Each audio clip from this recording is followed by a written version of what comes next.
Welcome to a special edition of the Mild Manner Movie Review with your host, Tim. And Tony. On this special episode, we're going to be reviewing, with spoilers, Spider-Man Into the Spider-Verse. Yes. So we'll just hop right in.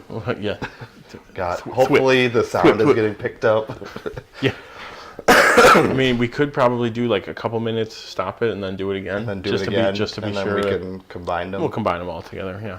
So you'll see I'll go like this. And then it'll be different posing. pose. Okay, yeah, this movie was great though. Where to begin? There's just... I'm going to start in the beginning this time. Because I think Aquaman, we started at the end. We started at and he's got the trident. It's like, oh, wow. The first Spider-Man, like the good one. Chris Pine. I didn't know that he was in the movie at all. Halfway through, I'm like, I know that voice. I was like, is that really him? I couldn't figure it out. I was like, who is it? I had to pull my phone out and I knew it immediately. I'm like, did they really get Chris Pine? That was awesome. That was very cool. Perfect. Yeah. I was like, it's one of those where you're like, that's not Jake Johnson. So that was my fault. I'm like, I thought it was Jake Johnson the whole time. I like that he was blonde though, and then Jake Johnson had the dark it's like hair. the dark messy blonde. Yeah, that and all the other Spider-Man were great. Like Nicolas Cage's Spider-Man. Spider-Man Noir. Peter Porker. Peter Porker. Penny Parker is the girl. Is the little with the robot. Yes. And that was it. Spider-Gwen and Peter B. Parker. That's who Jake Johnson played. He was the perfect Spider-Man. Oh, it was unbelievable. From the montage, yeah, his life story. I also like how they did the introductions of each one, where they had the comic book cover. Or this is my story. Yeah, this is my story. Let's do it again. Yeah, for the last time, and they just kept redoing it. Spider-Noir is watching the match burn down to the end. Yeah, that was great. That was honestly he didn't really have a whole huge part. No, he didn't. But the 4 or 5 lines he had were perfect. It's like, I'm gonna keep this. I don't know what it does. Mulaney was Spider-Man. Well, yeah, Mulaney was Spider-Man. Oh yeah, the Rubik's Cube, and he only sees in black and white. What color is this? Purple. No. Yellow. No. Yeah, that was awesome. It was funny, but it was a good story too. All throughout, yeah. Starting with Miles, the whole school scene. And I like Tombstone was Kingpin's sidekick. That was awesome. Didn't expect to see him. Scorpion. Right, and I don't think they ever really introduced him, or they never. I don't think they said his name. Not even. So it's like, hey, if you know who that is, perfect. If you don't, it really doesn't matter. Yeah, Scorpion looked good. Scorpion was cool. And then that was a weird Green Goblin, though. That was, but I think it was from the Ultimate Comics. That's what he looks like. Yeah, that was cool, though. What else? I mean, I could talk about the whole movie, but we could probably keep it to general. But it was the lab scene when Peter and Miles break in. And the best. I mean, every good section news. Of the movie. Good news. You don't need the monitor. He throws it away.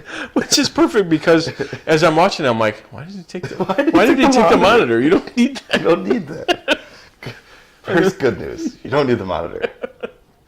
Also, the Doc Ock reveal was like, oh yeah, wow. You're like, oh, okay, he's just a nerd, and then the things came out. You're like, oh, that's different. Did not expect that. Do your friends call you Doc Ock? No, but my enemies do. Yeah. Friends call me Liv. What? Yeah. Which, and then Aunt May called her Liv at the end. Did she? So, yeah. So that's kind of weird. Yeah, that and... We'll see if that plays into anything. I think they planned on they're doing spin-offs now. Oh, yeah. And then, did you see the end credits? Yeah, I stayed for the end credits. Was it Spider-Man 2099? Yeah, they're just pointing at each other. Why are you pointing at me? You pointed at me. You pointed at me first. And Jameson with the staff. Yeah. Yeah, so I'm guessing that's the sequel. Him going around and grabbing them all. Yeah, it's got to be. Or giving them all the ability to go through everything. Mm-hmm. Trying to think of what else. The scenes with Peter and Miles together were... They progressed the movie and made the movie throughout. I think I still love it, but it was the end credit scene in Venom. We got a kid dressed as Spider-Man dragging around a dead hobo. Yeah, that in the movie that they extended it too. There was like a little part, I forget where. I think it was just Miles where it's like he's like, I can't do it, blah blah blah. Mm-hmm. But it was different from that. They added something else in the full movie, which was great. Yeah, it was. I mean, now you know why it made my top 3. Yeah, that absolutely would have made top 3. What else is there to say about this fantastic movie? Just the animation. It's so. I was gonna say the look of it, but they did it. The animation style was so different. It was like, I would say so different, but really it's different. It's a combination of a bunch of. It's like a comic book shaded, but I mean it looks like a typical animation with all the extra background and everything added to it. Yeah, I could see that. Like when he steals the bagel and he throws it at him, you see like the arc of the bagel and then doink. Like it says doink behind him too. So it's got that comic book movie feel. What else was? Oh, I love when the worlds are colliding, like the street lamp goes all crazy. Like, oh, this must be a Banksy. The movie is so aware of its own references inside the whole thing. It was hysterical. I thought it was funny. Like another funny part when right after Miles gets bit, he's just looking at it. He's like, it's like perfect comedic timing on that. It's just doesn't even make a big deal of it. He's like, oh, okay, done. Yeah, and moves on. And then spoilers again. I'm gonna say it again, but yes, I should have it in a lower place here. Before we even started talking. Yeah, it'll show like here. But big one is if you don't know the comics, that Prowler is his uncle, Aaron Davis, and that was a huge reveal. That was crazy. That the whole them two. Are we talking when he finds out or when they're on the roof? When he finds out. That too was like tense. I was tense in the theater. Like, and then the roof scene though was pretty good. That was even too. Yeah. Originally, again, spoiler. I thought Miles' dad shot him. Oh, really? When he rolled up, I'm like, oh my god, they just did that. Like, Miles' dad shot his uncle. Like, that's gonna be and he knows he's Spider-Man. Like all of that, I was like, oh man, that's gonna be so intense. But it was Kingpin instead. But yeah.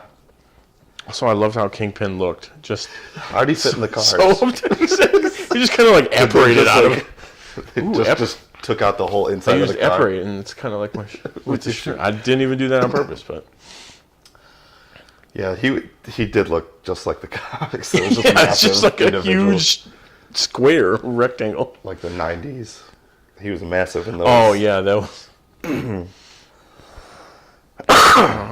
Yeah, each moment, like even the soundtrack too, was unbelievable. It just added to everything. Mm-hmm. Yeah, they did a really good job of this one. I liked it a lot. It was a lot of fun. If you know a lot about Spider-Man, you would get a ton of the references. Yeah, and then if you didn't, you'd still be laughing at. Oh yeah, you'd still enjoy it. All the other stuff. It's kind of like the Tombstone thing. It's like you don't know him. All right, fine. It doesn't really do much. Mm-hmm. Yeah, he doesn't. It doesn't really have a big part in it. I like the. Did you see the? What's it? Donald Glover scene? No, I didn't catch it. I caught it immediately. Right when Miles first goes to his uncle's house, to hang out, on the TV is the Community scene where he puts on the Spider-Man shirt. It's like slightly off blurred, but you could tell it's absolutely absolutely that scene. I missed it. Oh, that's a good one though. That's good to add. Yeah. It had the Stan Lee cameo, which is standard. And that was like a heart-wrenching. I was like, oh my god. It was like an extended scene. Oh, it was just one. It's like, oh yeah, okay. It's one is probably his not probably. I was gonna go favorite character, but not probably, but is his favorite character. Yeah. I'm pretty sure. Just like selling it and like, oh no, it fits everyone. Don't worry about it. Did he do Captain Marvel? Well, so it's not his last one. Before Ragnarok, they said he filmed like 4 or 5. Yeah. So I don't know if that includes this one or what the deal is. Yeah, that was a rough one though. It's like, oh god. So even the end credits one where there was nothing, where it was just where it was just his quote reading it. You're like, oh my god. Oh my god. He's gone. Yeah, I love this movie. It was just from seeing the trailer, like, okay, this is going to be big, and then you got started. You're like, okay, this is an amazing movie. Mm-hmm. It distributes basically almost every Spider-Man before it in one way or another. Mostly the Raimi ones. Yeah, mostly just those. Just in the montages of the Spider-Man saving the day.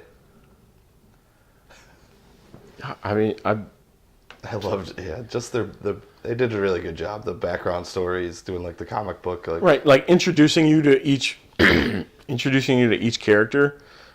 You know, it gave you just enough to be like, okay, you know, this is why they're invested, this is why they're doing it, and then at the end you're like, okay, you know, they're all going back, and everything's gonna be fine. It's like, oh wow, you care for like each character instead of just like, oh, okay, that's the Porky Pig one, like, that's funny, but. All right, so which spin-off do you want to see? Any of the one? Any of the characters? Yeah, I have two. I already know one of yours, and probably the other one. Honestly, I would watch all of them. Yeah. But Nick Cage and the pig. And the pig? Yeah, Spider-Ham. Yeah. Nick Cage and Jake Johnson's. Oh, okay, you went there, but honestly, we already got a lot of them, though, that would almost be better just because of like everything they did show in that. Mm-hmm. Where it's like the whole Mary Jane thing and like him not working out and like even that's just hilarious. Webbing the pizza at the end, trying to catch it. It's like, yeah, I work out, I do crunches and stuff. He's just laying down eating the pizza. Any final thoughts? Go see it. That's because apparently it's doing okay at the box office, but not like. Fantastic. Not like 800 million or anything. Aquaman keeps winning. Aquaman's almost at $1 billion. So I'll have to go see it again. I think I am going to see it again. I don't know when though. And this will definitely be a DVD buy. Mm-hmm. Talking about a resolution, I'm probably going to buy more DVDs this year for the special commentary. And deleted scenes. Yes, for all of that. All right. Thank you for listening. I don't know the wrap up. Neither do I. We'll see you on our next episode. Hope you enjoyed it. You can follow us on social media and our website, timandtonytalk.com. And remember, share this with your friends. And join us next week for the Mild Manner movie review when we... Mission Impossible. Yeah, Mission Impossible. But our new spoiler one would probably be like Glass. Yeah. Glass will be our next one. We'll go with Glass. Same bat time, same bat channel. Thanks for listening. I'm Tim. And I'm Tony. We are the dynamic duo. Good night.